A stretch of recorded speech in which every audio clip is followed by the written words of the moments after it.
Have you ever played a round of Airbnb roulette? Airbnb roulette.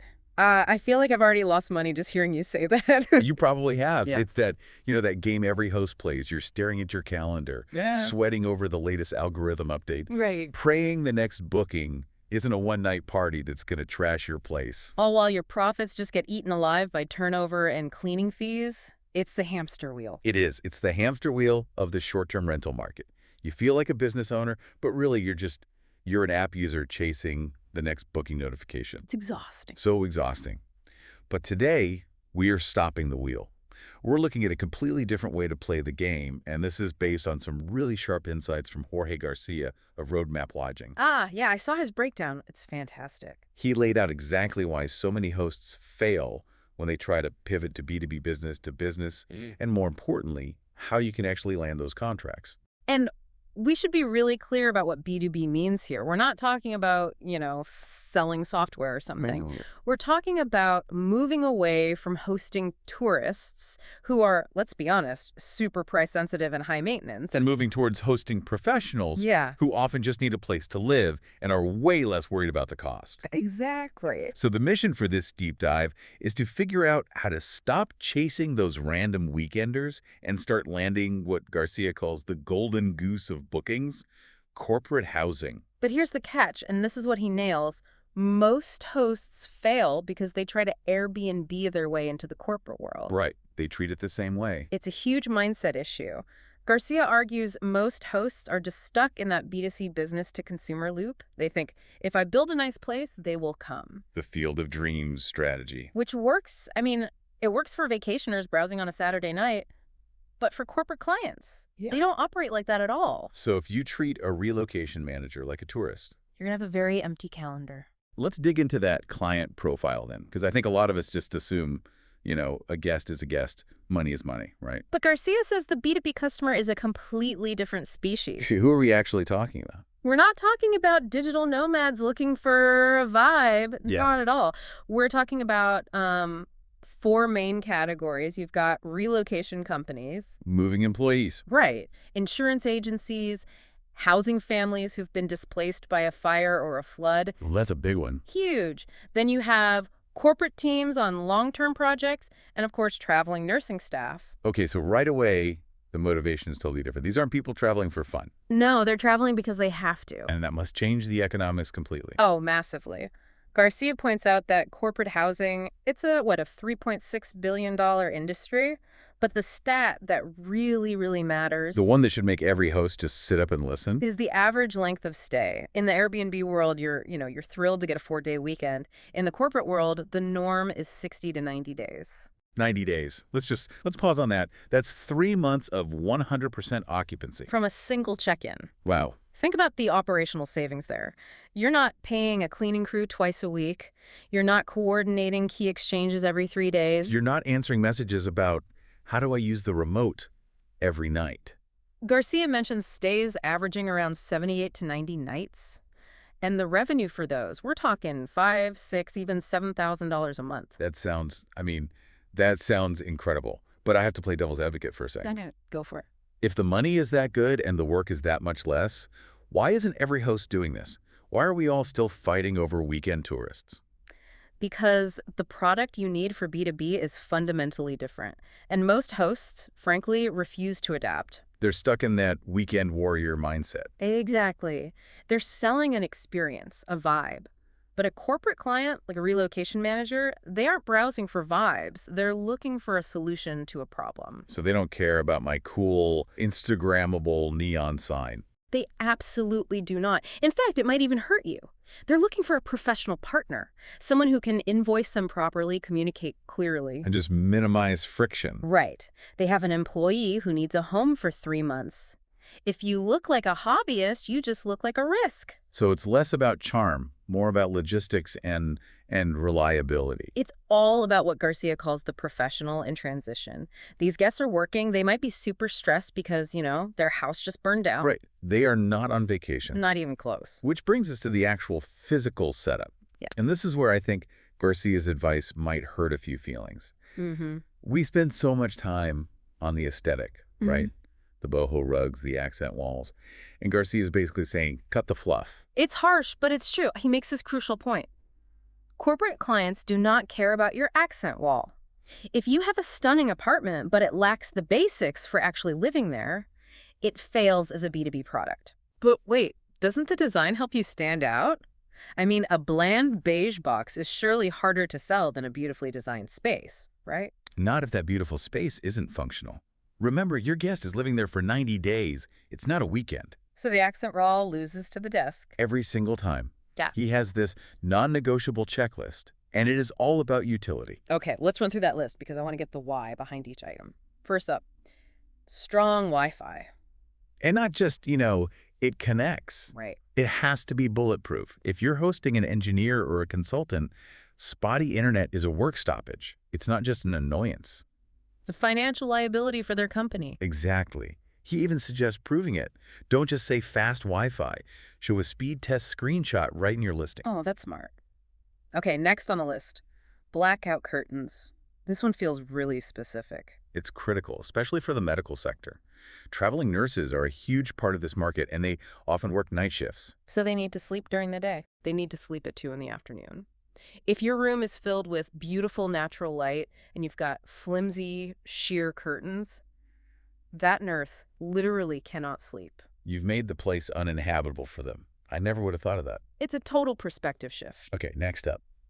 A desk with an ergonomic chair. And the emphasis is on ergonomic. So, my cute little dining chair pulled up to a vintage vanity is not going to cut it. Absolutely not. And this is where so many hosts get it wrong. They think, oh, they can work at the kitchen table. For a weekend, maybe? But for 90 days, that's a back injury waiting to happen.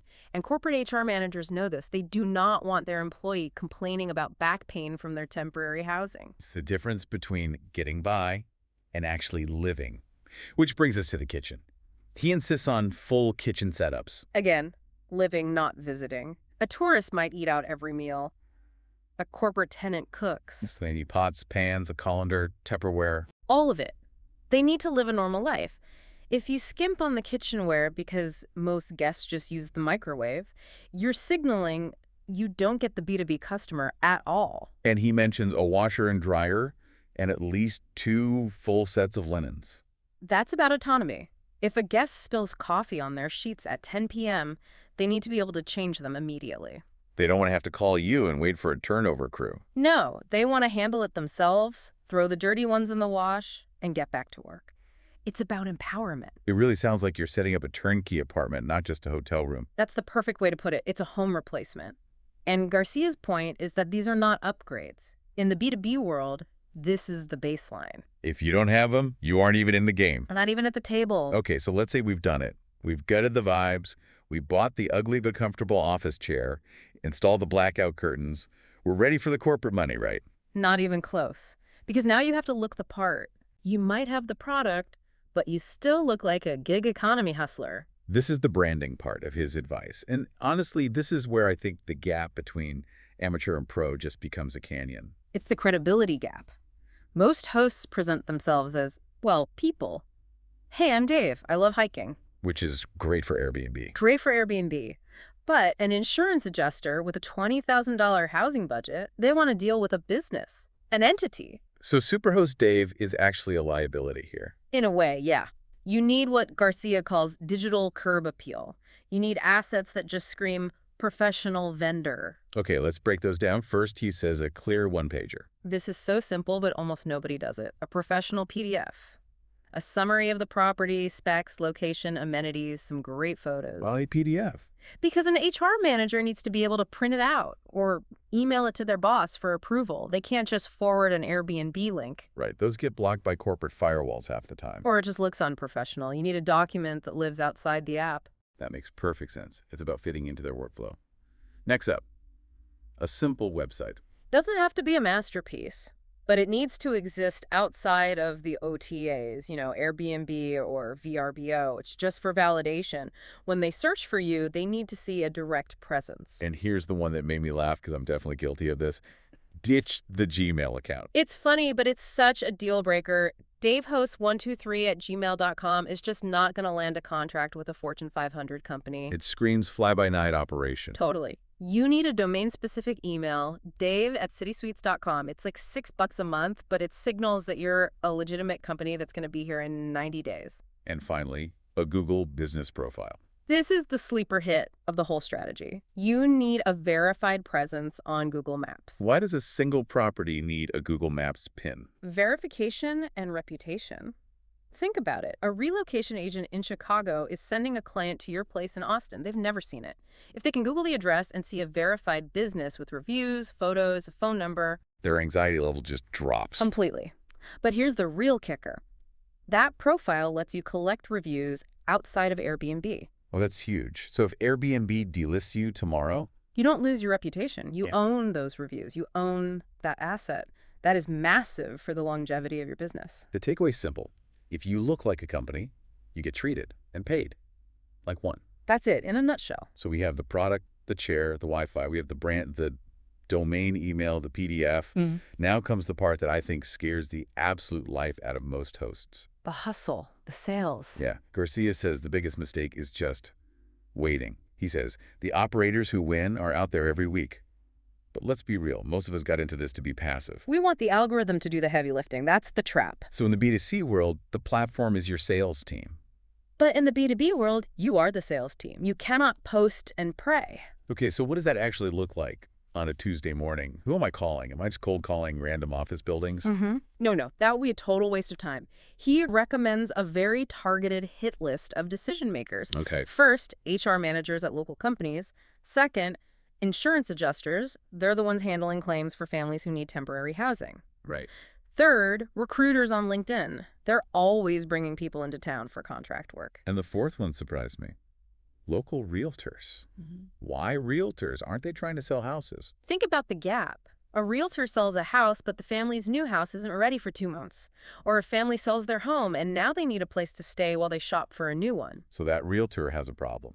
A homeless client. Exactly. And if you can solve that problem for them, you become their go-to recommendation. You're not asking for a favor, you're providing a solution. It's a referral network. That's the whole game. But I can hear people listening right now just sweating at the idea of sales. Is there a system to this? Or is it just chaos? Garcia suggests a very specific, very manageable challenge. Send 5 outreach emails a week. Just 5. Just 5. It sounds tiny, but do the math. That's 20 contacts a month. That's over 200 new people who know about your business in a year. And most hosts are sending 0. So if you send 5, you are infinitely ahead of the competition. What are we even saying in these emails? Just, hey, rent my place. No, you're saying something like, hi, I see you handle relocations for Company X. I have a fully furnished, business-ready property in Neighborhood Y that is perfect for 90-day stays. Here is a one-pager PDF. Keep me in mind. That's it. Short, professional, helpful. You're not trying to close a deal today. The goal, as Garcia puts it, is defined by who knows you exist. So when that HR manager suddenly has a VP flying in for a 3-month project next Tuesday, You want to be the first name that pops into their head. You want to be the path of least resistance. and here's something I found really encouraging from the source material. You don't need a massive portfolio for this. You don't need 50 units. No, you can start with just one. In fact, starting with one lets you really nail the service. You don't have to be some massive corporation to be a professional partner. You just have to deliver. If you have one unit that's consistently booked for $6,000 a month by corporate clients, you have a very, very healthy business. So let's zoom out. We started this conversation with Airbnb roulette, spinning the wheel, hoping for a booking, Terrified of a bad review. and we're moving toward corporate stability. It's really a journey of maturity for a rental business. It is. You shift your property, it's function over fashion. You shift your branding, it's professional over casual. And you shift your customer acquisition. It's active outreach over just waiting. And the why behind it all is about escaping dependency. That's the key, isn't it? If you rely 100% on Airbnb, you are building your entire house on someone else's land. One algorithm change, one policy update, one vindictive guest who leaves a 1-star review that buries your listing, and your revenue's just gone. You have 0 control. But these B2B relationships, those are yours. You own that contact list. You own that relationship with the insurance adjuster. You own your Google reviews. Nobody can turn that off with a software update. It transforms a risky gig into a tangible, sellable asset. That is the definition of a real business. So here's a final thought for everyone listening to mull over as we wrap this up. We talk a lot about entrepreneurship in the gig economy, but ask yourself this. If your entire business relies on an algorithm you can't see or control, do you really own a business? Or do you just have a really risky job with no benefits? That's the question. And I think Garcia's roadmap here really shows the way out. It certainly does. The B2B model is right there, waiting for anyone willing to look like a pro and pick up the phone. That's a wrap for this deep dive. Thanks for listening, and go send those 5 emails. We'll catch you on the next one.